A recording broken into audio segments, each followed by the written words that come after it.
This group of black voters in Georgia are not impressed with Kamala Harris's leadership skills. They don't think she can do it. Let's talk about it. How's everybody doing? My name is Anthony Brian Logan, and today we got to talk about a group of black voters in Georgia who are not impressed with Kamala Harris. They don't think she'll make a great leader. Now, I've been saying this for quite a while. They feel the exact same way that I feel.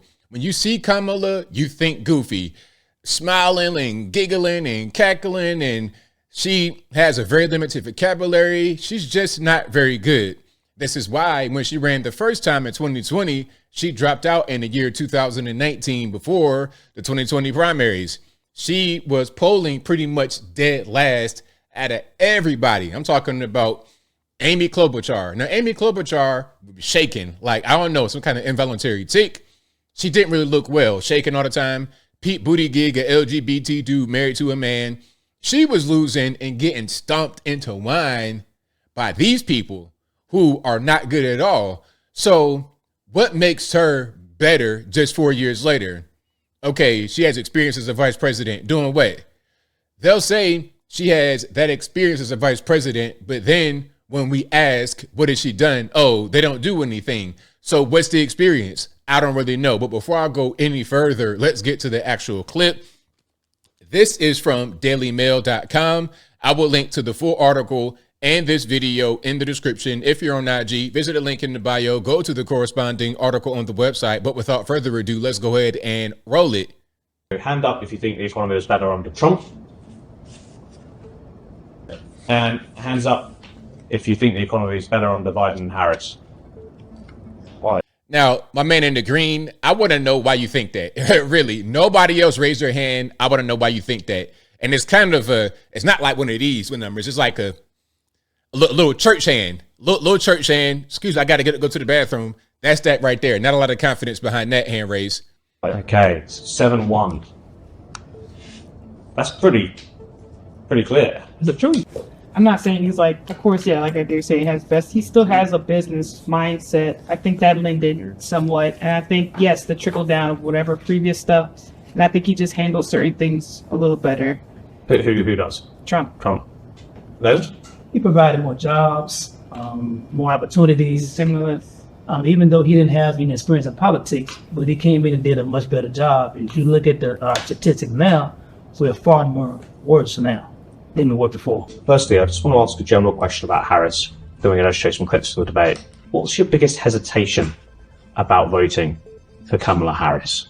Just, is she going to be able to do the things that she says she's going to be able to do? That's, you know what I mean? Just, is she going to be able to do it? That's my biggest hesitation. Is she going to be able to get it past Congress? You know what I'm saying? I don't know, Yep. You know. And that's a good point, because she'll make promises, but is she going to be able to do it? Like, she's talking about Roe v. Wade. So you're going to just, overturn a Supreme Court decision? Like, how are you going to get that to go the other direction? I don't think you will. It's an empty promise. Even worse than the whole student loan thing, which was a lie from the beginning, because we knew that they couldn't get that through Congress. Mikhail, how about you? Everything that glitters ain't gold. Yeah, for sure. Yeah. It looks great on paper, but I'm not sure it could translate to politics, and if she'll even be able to get it passed. Haywood? My thing is her strength. That's my focus for her. You know, is she gonna be able to take a punch and give one or two back? You know, I that's my biggest thing, and it has nothing to do with her gender, ladies. Okay, but we talking about the highest office in the land. Yeah. If it was Michelle Obama, I would feel totally different. Yeah, You know? yeah. Or Hillary Clinton, that's what I'm weak. saying. You can't be weak and hold that off. Yeah, like if you put her next to Michelle Obama, it's like, Or Hillary Clinton. or Hillary Clinton, it's like it's no comparison on. Now, what they're saying is correct. I've been saying the same thing. Listen, Michelle Obama, much better candidate than Kamala Harris could ever be, because Michelle Obama can think on her feet. She has a strong disposition. Now, don't get it twisted at all. I don't want anybody to clip me up and say, oh, ABO loves Michelle Obama. Don't get it twisted. I can respect someone for their political ability without liking their politics. Same thing, Barack Obama. He was an amazing politician. Bad policy, in my humble opinion. Same thing with Michelle Obama. But Kamala has bad policy and she's a bad politician. You got to have some kind of saving grace. It can't be bad all the way around. I mean, she looks kind of halfway okay for a lady her age, I guess, but that doesn't even really matter. We're talking about who's going to be the president, okay? Because we got the orange man in there, and the orange man made things happen. I don't care if he's orange, pink, green, blue. It doesn't matter. He did a great job in there. Great politician, in my humble opinion. What kind of? But policy A1, A+++ with the policy from Trump. The strength that I think Michelle Obama or Hillary Clinton would have against her, they would eat her up. How did Harris come across then? How did she do up against him? Hayward says that, big personality. How did she do? How did she come across? She kept saying that she's a warrior and she's going to fight, but I don't know if you're as strong as, I mean, I get it, what you feel, but I don't think you are as like a warrior, like fighter, like she says she is. Right. That's just my opinion. Not that I don't think she doesn't care. And like I said, she used a lot of appealing to emotion, like anecdotal, anecdotal evidence instead of she used some facts, but just to appeal to people hey, I'm just to try to get people on her side. Now, what she's talking about right there, remember the whole thing where they're saying, hey, Kamala, how are you going to get the prices down? The food, energy, everything that Americans consume every day. How are you going to get that down? What are you going to do that's different than what you've done under the current administration? Well, I'm a small town girl, all this, that, and the third. It's well, thank you for the anecdote. Thank you for your personal life story, but that's not what I asked you for. I asked you for policy, and you're giving me anecdotes. That's not what I need right now. So that's what she was referring to, in my humble opinion. I don't think the bar was set pretty high when it comes to that. When it comes to her speaking, I believe the last debate with Biden set it really low. So I believe she did a lot better than Biden. But that's pretty much what I got from them. They're both old. Biden is old. Trump is old. We need to get some young folks in there that knows, have an idea of what's going on now. I agree. We do need younger people. And I think that might be J.D. Vance. I think that's why Trump selected him as okay, you're going to be the next guy. Because he's 38, 39? Perfect. So when Trump is finished with this term, let's pass it to J.D. Vance. That makes more sense. Because these octogenarians and whatnot in office, they got to go, man. I don't want to see no more Dianne Feinsteins scrunched up in the wheelchair getting drugged into Capitol Hill. I don't want to see that anymore. Someone in that condition should be at home relaxing and enjoying the rest of their life rather than being forced to be up there in Capitol Hill. Can't even vote for herself. She had aides talking about, hey, go ahead and vote right now. It's okay, Ms. Feinstein. Go ahead and vote. Vote yes. Ridiculous. So that's my...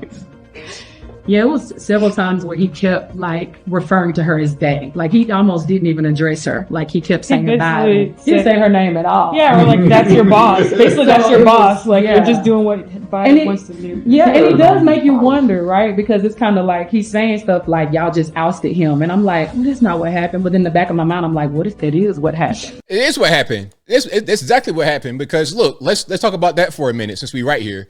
So the primaries this year, who was on the ballot? Joe Biden. Some are going to say, well, Kamala was on the ballot too because she's the vice president, but you don't vote for the vice president. You vote for the president. And you want to know how I know that's the fact? Because people voted for Trump to be the nominee on the Republican side, and he didn't even reveal his VP pick until the convention when he was being named the nominee. So you don't vote for the vice president. They voted for Joe Biden on the Democratic side, but they got Kamala instead after all of the primaries were over. So they just pretty much put her in there and forced him out because they realized he couldn't run anymore. That's what happened.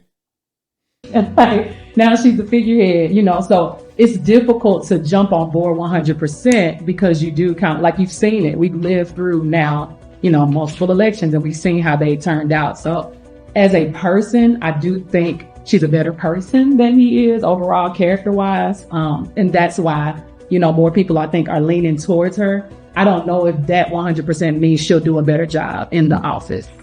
But what makes you think she's a better person? You've not even really seen her. She's done a handful of interviews. The first interview she did, she had to bring a chaperone, Tim Walz. I mean, do you really know this woman for real? Do you know her record as a prosecutor in California? What did she do as a senator in California? Okay. Do you actually know her? I don't think you do. I just think the media have been successful at branding Trump as a bad guy and Kamala as just regular person. Final question on Harris in this debate then. From what you've seen so far, put your hand up if you think she's strong enough. Keep your hand down if you've got doubts whether she's strong enough. So put your hand up if you think Harris is strong enough. Yes. I think she's strong enough. Yeah, just like enough. Yeah. Yeah. Just enough. Barely. Is that strength that everybody see in the beginning, is it gonna last throughout her 4 years? Yeah, that's what I'm saying. You know, Yeah. she looked good against Mr. Trump. I don't know, I didn't see it. But when you had to face these other leaders from these other countries, you know, are you gonna have what it takes to stand there and throw punches like they throw a punch? Yeah. I'm hearing more doubts even from those who put their hands up. Yeah, I mean, I think she's strong enough, just enough. Now, You know. now, All right, so there we have it. Again, this is from dailymail.com. This is a group of black voters in Georgia talking about Kamala versus Trump. And a lot of what they said right there as I close, I agree with. The whole thing about not being strong enough, talking to world leaders. I say that all the time. What is she going to do when Xi Jinping comes into town? Volodymyr Zelensky, Ukraine, Vladimir Putin, Russia. What is she going to do? Mohammed bin Salman, a young guy, 38, 39 years old in Saudi Arabia. What is she going to do when talking to these men? The cackling and the goofy faces that she's making, and also the vice president, Tim Walz. It's like, come on, man. Why would you send your HR person to go talk to these people? You guys send the actual leader. Okay, look, everything's not for everybody. Some are meant to be leaders. Some are meant to help the leader. And it's okay. Everyone has their role, and the role is important. But someone shouldn't be placed in the role that's not best suited for them, in my humble opinion. And I think I'll leave that right there for now. And what say you? What's your take on what these voters in Georgia said? Do you agree, disagree? Whatever your thoughts are, let me know in the comments below. How do you think they vote? What's this? 8 people? Out of the 8 people, do you think they'll all vote for Kamala, all vote for Trump? Is it going to be split? Is it going to be the majority that vote one way or the other? Whatever your thoughts are, let me know in the comments below. You guys know where I'm at. What they said was right on point. But the key, because a lot of us in the community think like this. The key is when it comes time to vote, what are we going to do? That is the $1 million question. But whatever your thoughts are, please let me know in the comments below. And that is all I got to say for this video. If you like what you heard, please comment, rate, share, and subscribe. Peace.